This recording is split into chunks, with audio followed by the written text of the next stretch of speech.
CV1, CV2, CV1.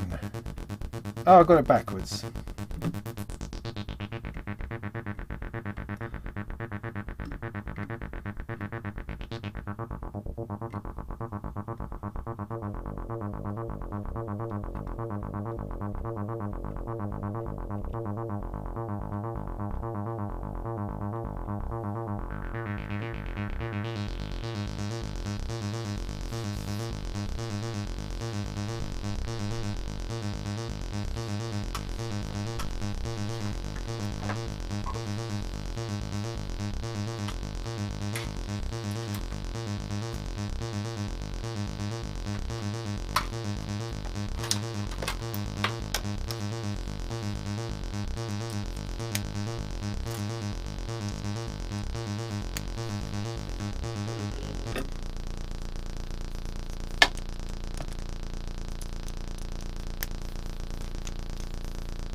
No, not going to play.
It's not very loud where I am.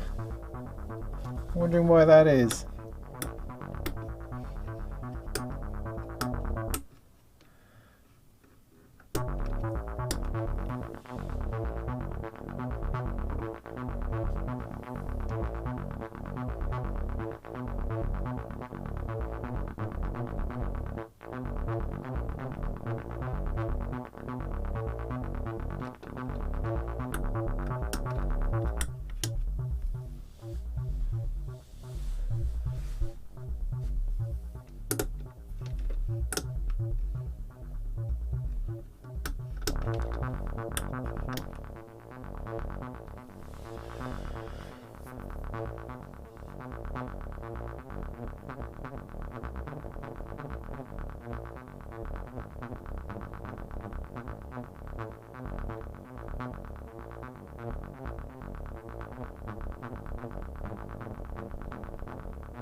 See, I had this notion in my head that using two oscillators together would create a nice, interesting, thick sound. Whereas what I'm finding is when I try to put these two together, they seem to cancel each other out. which is not what I was expecting at all. Now, there's probably reasons for that I haven't thought of, but I've used other oscillators together, and that's not what happens.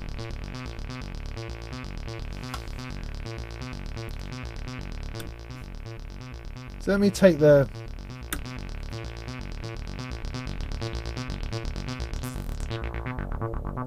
that's the VCA. Don't want that there. CV2, VCA, CV2. Oh, no wonder I got this backwards. So that. Oh, I don't know. I've lost my mind. So this is controlling CV2. I've routed that to the VCA. Okay, CV1.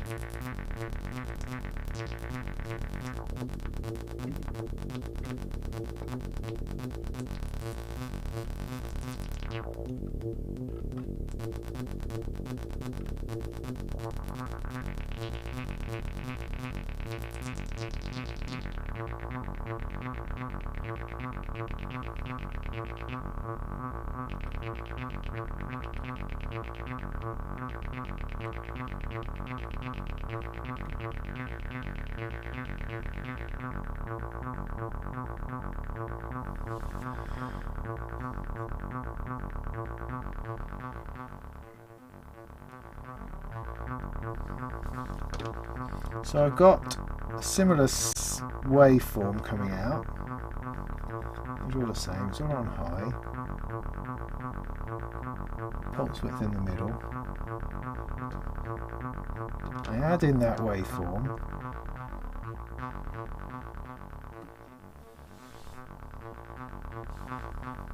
And they're sort of going in and out of phase, which I guess is detuning, but that's, I don't know.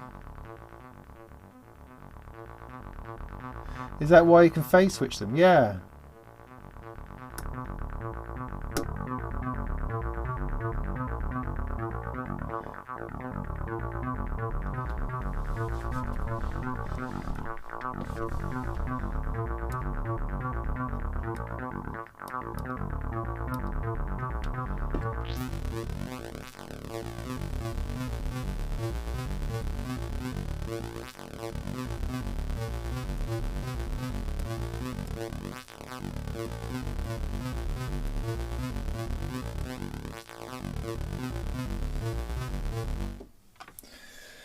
Right, so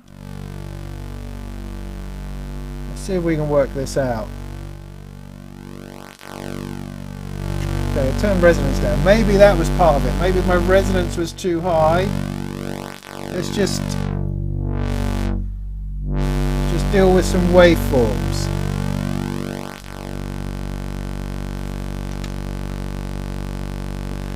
So, you know, you have to give me a little bit of grace because I'm kind of looking at this kind of sideways. The first time I've looked at it, so I'm probably looking a bit like an idiot, and I don't intend to. I always intend to look awesome. Right. Let's find a frequency and then let's bring this one up to it.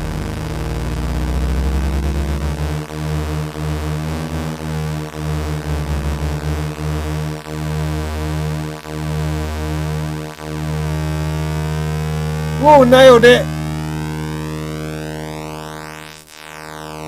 So I guess that's what you're going to get with two oscillators that are the same, but I've now got them switched different different phasing. If I put them the same, well, that's not so bad.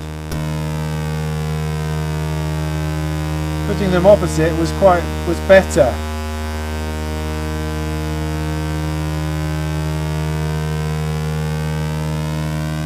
What Ian says. What did Ian say?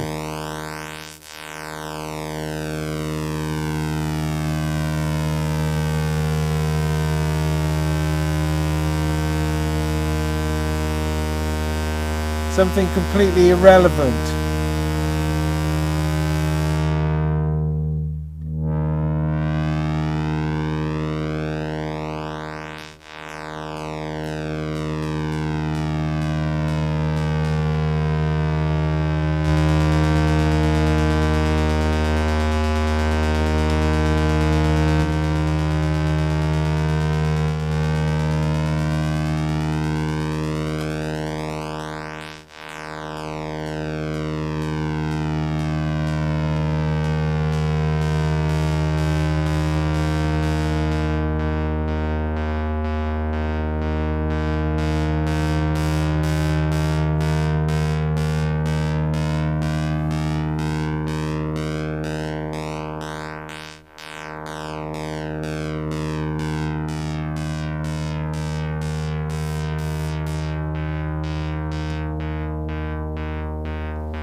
Right.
What the hell is that doing?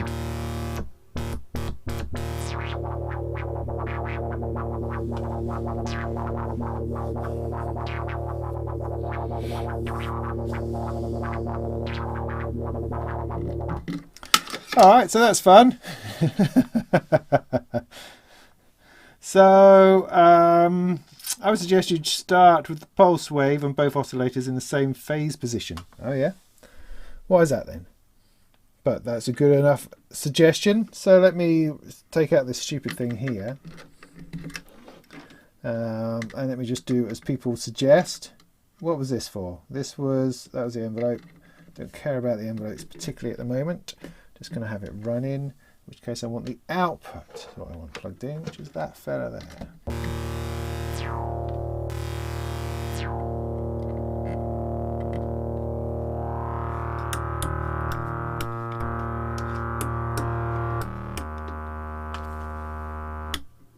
So that's the pulse.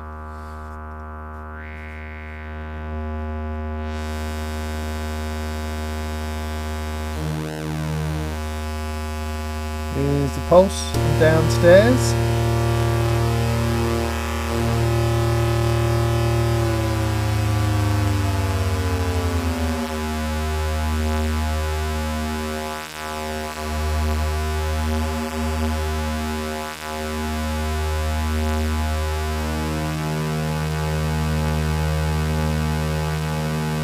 Nice, good suggestion.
Alright, well let's just try something else. Let's take that one, plug it into there.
Right, let's try the mod amp, because I haven't ever done.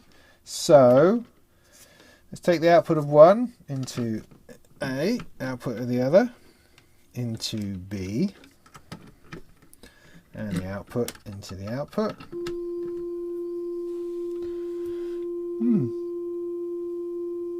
A couple of CV ins, a gate, mod and unmod, out.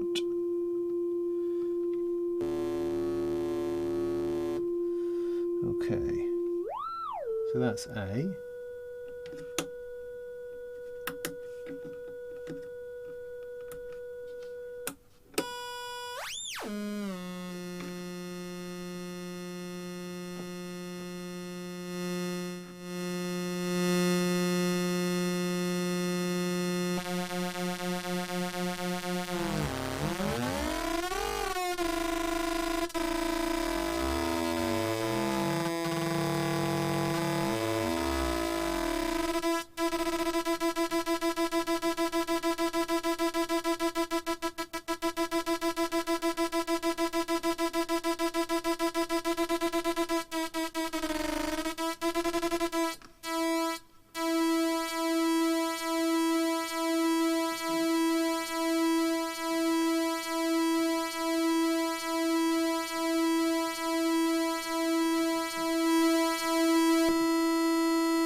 Must be switch on and off, I suppose.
I have absolutely no idea what that is supposed to be doing.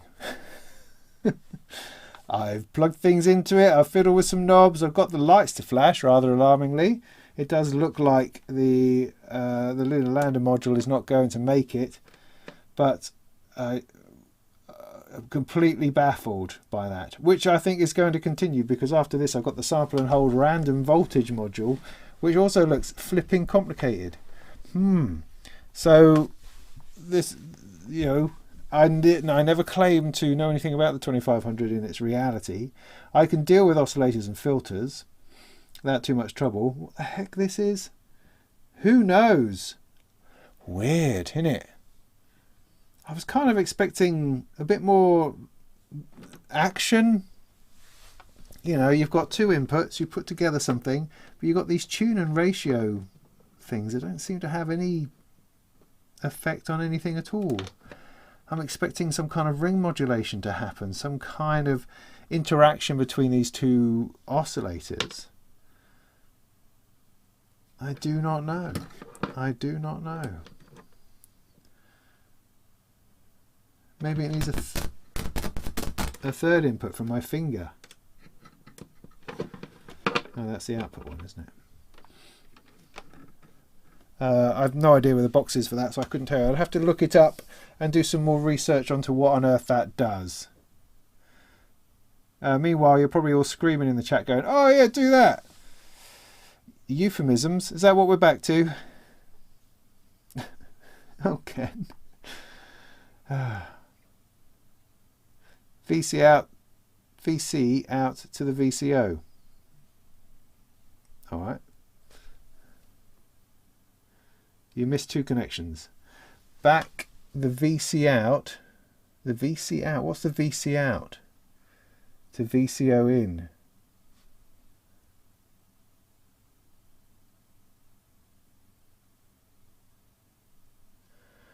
I don't know what that means.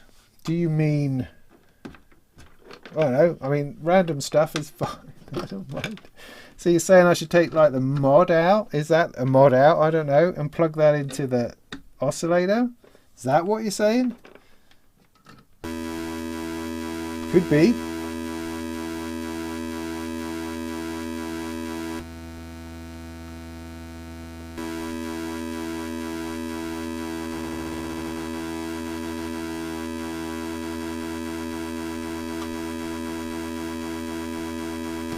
Or do they come out of here? Ooh! Oh, for a moment there.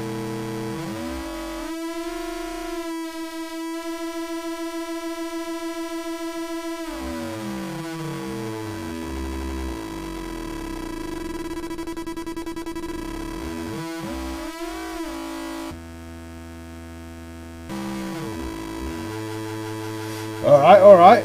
Now we're going, or something.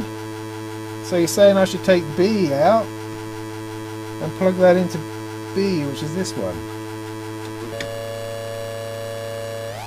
And then I've got a ratio.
Okay, so the CV in is essentially envelope stuff.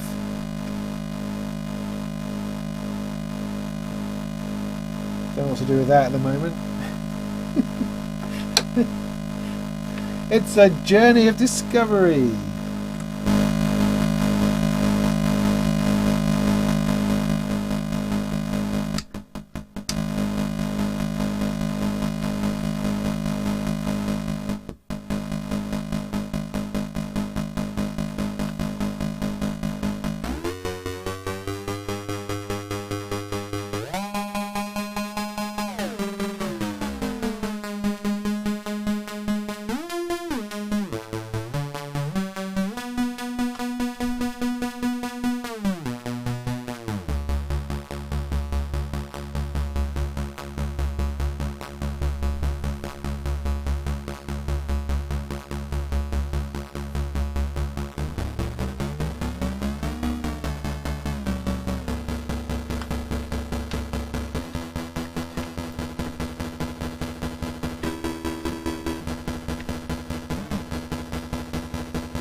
Well, there was a thing. So thanks for that, Joda. That did get me going, I suppose.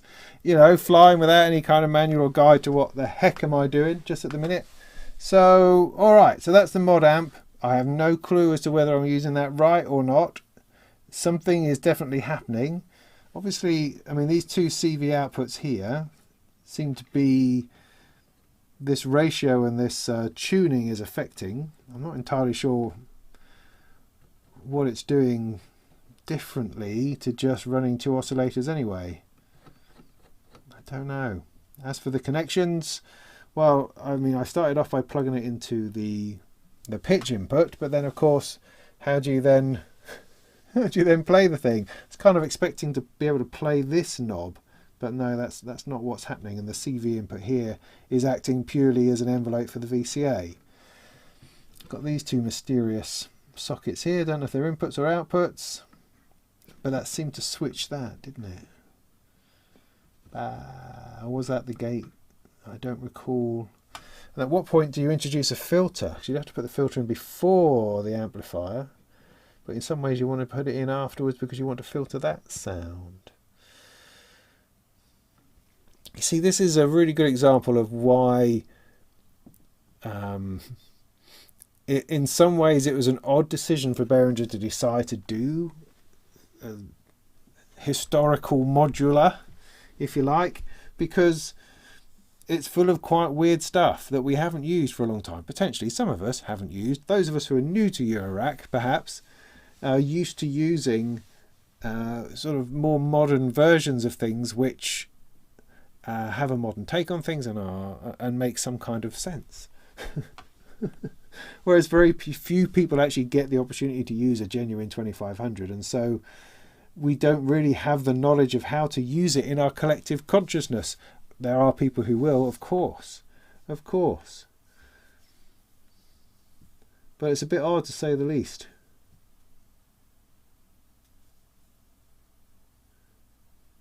And, you know, I imagine, and I had, you know, put forward the idea that people buying these modules are going to sit down like I am and try to get the thing to work and then go, well, how does any of this work? How do you patch things together? What do they mean? Because the documentation from Behringer doesn't really tell you anything at all. I mean, it does tell you some things, don't get me wrong, but it doesn't tell you how to use it. It just tells you what the bits are. You know, the pulse width modulation knob adjusts the modulation depth of the pulse width of the pulse. What has even got that backwards? So the PWM knob adjusts the modulation depth of the PMW control input. What? The FM1 knob attenuates the signal connected to the FM1 input. See, that's the level of instruction that we have.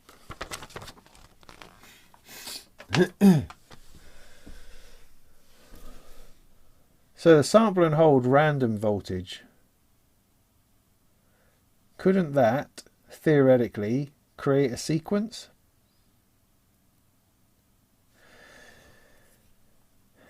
Let me let me just calm this down a little bit. Put that in there.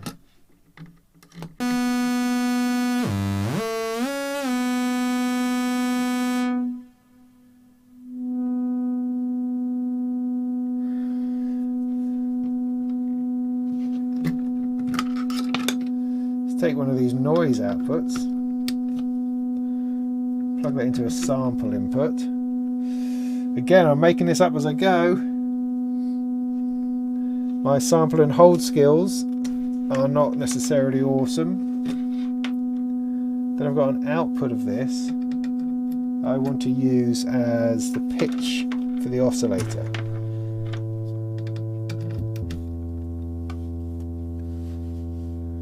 Trigger. There's no clock in this system, which is a thing. I can't even loop the envelopes, can I?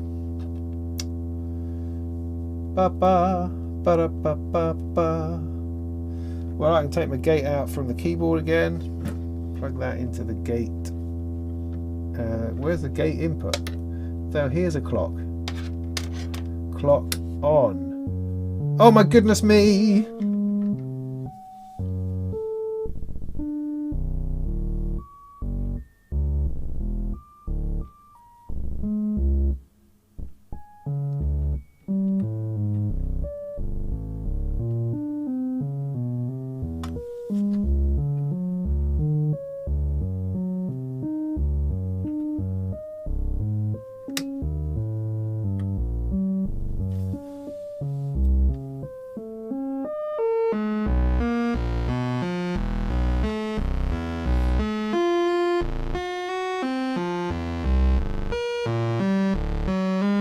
Not that, is it? It's this.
No, what am I doing?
Oh.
Well, there you go. Some suitably, I don't know, 1970s sci-fi, 2500 kind of stuff. Managed to pull out of there at some point. Something started to work. Yeah, interesting. Interesting. It's trying to work out how these things are used together. How again, it comes back to the fact that they release these by themselves as opposed to as a unit. You know, how many oscillators are you supposed to have? And I guess you just have to look back at the old catalogues or whatever. How would people generally patch it up, or is it just completely open to your own interpretation? The fact that it has a sample and hold, I mean, it seems to have an internal random signal generator, but I wasn't entirely sure that was really doing anything. I seem to definitely have to put a noise in. Having noise here is helpful. Going into here to be sampled and held, that seemed to work. The envelopes acting on the amps and the filters, that bit seems to work. So those things are sort of tying themselves together, I think. Running two oscillators through the two inputs on the filter amp seems to make some kind of sense. But also, I guess, is quite limiting. Whereas this is definitely the more interesting filter, I think, ultimately. That was working all right. And the mod amp can be just used as a VCA if you're not doing other crazy things with it.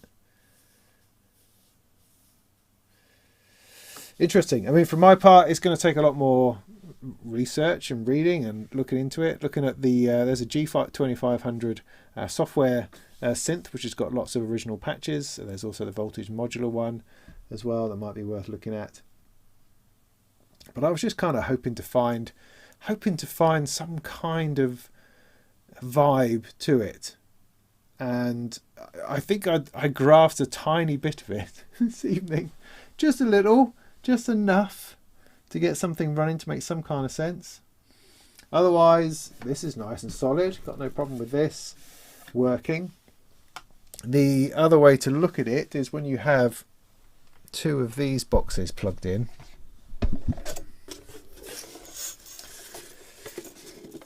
You can sort of have one at the top and one halfway down, so they're not actually sitting on top of each other, and then they can be angled, which I really like, with your wheels in the side. So I'm going to try that out. I was hoping to do it tonight, but I think I ran out of time, and I'm pretty beat, I think, now.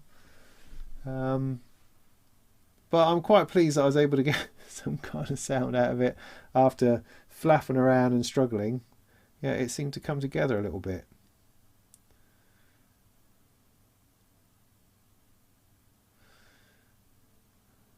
Yeah, needs a lot of thought. And as you can see, my little head is churning through, going, ooh, ah, ooh, ooh, ah.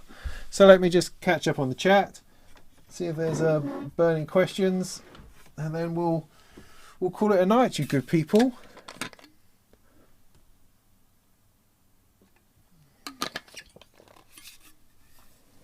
And I'm going to have to come up with a patch or two for finishing off my Strombox video. Right, so let's skip on down a bit.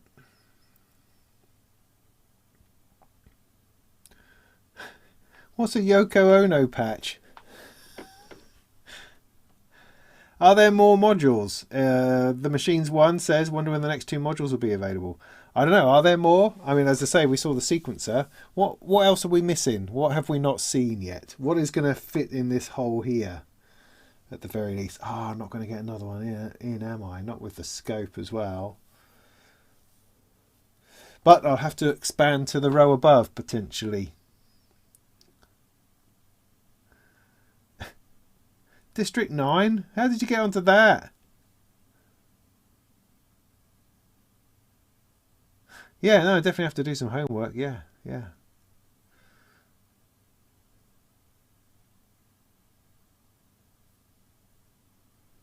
They run the filter amp into the multi-mode, do they?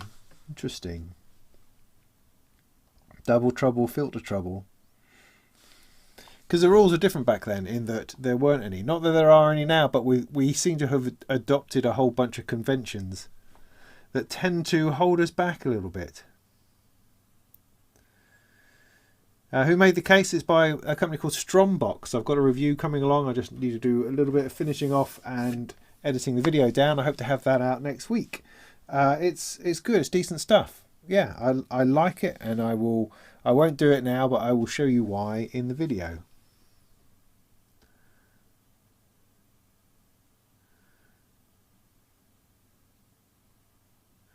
Ian, thanks for stopping by. Good to see you. Sequencer and the mixer. All right, mixer's going to be handy. Yeah, the sequencer looks a little bit chunky, I have to say.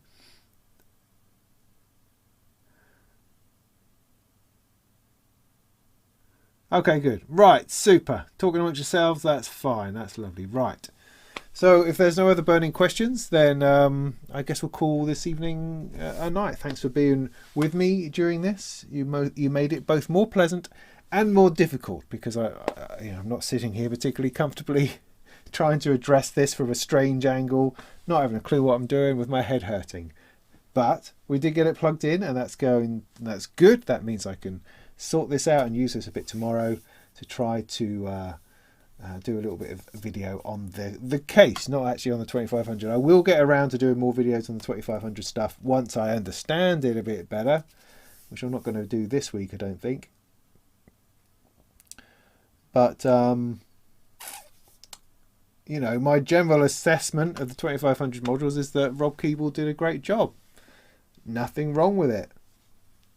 They're a little bit flimsy, but they look nice, providing that your caps don't fall off. And it sounded like a modular system.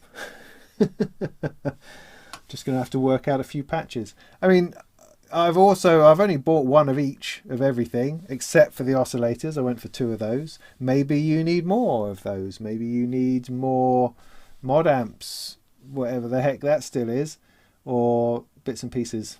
I don't think so. A mixer, though, would be good. That would sort out a few things, I think. And the fact that the oscillators double as LFOs mean there's probably not separate LFOs. So it would probably mean you might have to get another oscillator module. Or just lose the ability to do 2 tunes and just use 1 tune and 1 as an LFO. That's a thought. I need to spend a bit more time with the oscillator to work out what those waves are about. So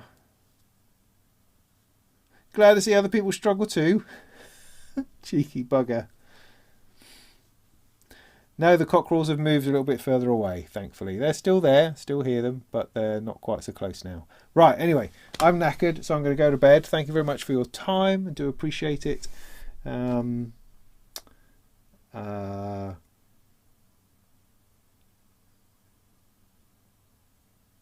Yeah, cool. Thanks. That's all I've got for now, I think. Thanks very much. And good night. I'll hit the button. Take care of yourselves.